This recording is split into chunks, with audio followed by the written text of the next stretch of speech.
Welcome our dream life AS YouTube channel.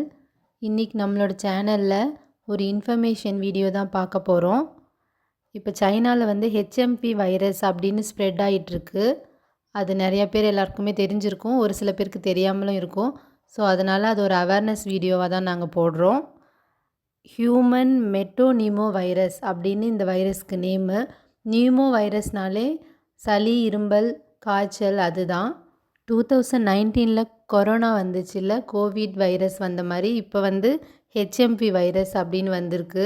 So அந்த டைமில் நம்ம தமிழ்நாடே எப்படி இருந்துச்சுன்னு நமக்கே தெரியும். எல்லாமே லாக்டவுன், அப்புறம் ஐசோலேஷன் இந்த மாதிரி தான் நடந்துக்கிட்டு இருந்துச்சு. அதனால் இப்போ இந்த வைரஸ் வந்துருன்ட்டு கொஞ்சம் பயமாக தான் இருக்குது எல்லாருக்குமே. இது வந்து அஃபிஷியலாக கன்ஃபார்ம் பண்ணலை. இருந்தாலும் சைனாலேருந்து தானே கோவிட் நமக்கு இங்கே ஸ்ப்ரெட் ஆச்சு இந்தியாவுக்கு. ஸோ அந்த மாதிரி இப்பயும் சைனாலேருந்து ஸ்ப்ரெட் ஆகிடும் அப்படின்றதுக்காக நம்ம முன்கூட்டியே ஒரு எச்சரிக்கையாக இருந்துக்கலாம்.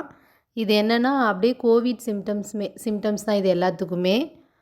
2001 இந்த வைரஸ் வந்து கண்டுபிடிச்சிருக்காங்க. ஆனால் அது அப்போது எதுவும் சரியாக ரியாக்ட் ஆகலை. இப்போ வந்து எல்லாருக்கும் அது ரொம்ப அஃபெக்ட் ஆகிருக்கு சைனாவில். இது வந்து ஃபஸ்ட்டு யார் அஃபெக்ட் பண்ணுதுன்னா வயசானவங்கள, அப்புறம் சின்ன பசங்களை தான் அஃபெக்ட் பண்ணுது. ஏன்னா அவங்களுக்கு தான் இம்யூன் பவர் கம்மியாக இருக்கிறதால அவங்கள தான் சீக்கிரமாக அஃபெக்ட் பண்ணுது. அப்புறம் நுரையீரல் பிரச்சனை இருக்கிறவங்க, மூச்சு விடுறதுல சிரமப்படுறவங்க, ஆஸ்துமா ப்ராப்ளம் இருக்கிறவங்க, இவங்க எல்லாருக்குமே இந்த மாதிரி வைரஸ் வந்து சீக்கிரம் அஃபெக்ட் ஆக சான்ஸ் இருக்குது. ஸோ நம்ம வந்து சளி, இரும்பல் அந்த மாதிரி இருக்குனாலே கொஞ்சம் வந்து கேர்ஃபுல்லாக இருக்கணும். எப்பயும் போல் இந்த சீசனுக்கு எல்லாருக்குமே வர்றது நார்மல் தான். பட் அது ரொம்ப அதிகமாக கண்டினியூஸாக இருந்துக்கிட்டே இருக்குது அப்படின்ற போது நம்ம ஹாஸ்பிட்டலுக்கு போயிட்டு ஜஸ்ட் இன்ஜெக்ஷன் அந்த மாதிரி போட்டுக்கலாம். இது வந்து எதை வச்சு பரவுது, எப்படி பரவும் அப்படின்னா இரும்பல், தும்பல், அப்புறம் நம்ம தொடுறது கொஞ்சம் க்ளீனாக இருக்கணும். எல்லாருமே எப்பயுமே ஹேண்ட் வாஷ் பண்ணிக்கிட்டே இருக்கணும். ஸோ அந்த மாதிரிலாம் இருந்தோன்னா இதுலேருந்து நம்ம வந்துட்டு தற்காப்பாக இருந்துக்கலாம். அந்த கோவிட்க்கு சொன்ன அதே அதே சிம்டம்ஸ், அதே ப்ரிகாஷன்ஸ் எல்லாமே தான் இதுக்கும். ஏன்னா கோவிட் மாதிரி தான். கோவிட்ன்றது வந்து அது எப்படி வந்தது, அதுக்கு என்ன சொல்யூஷனே கண்டுபிடிக்கவே முடியல கடைசி வரைக்கும்.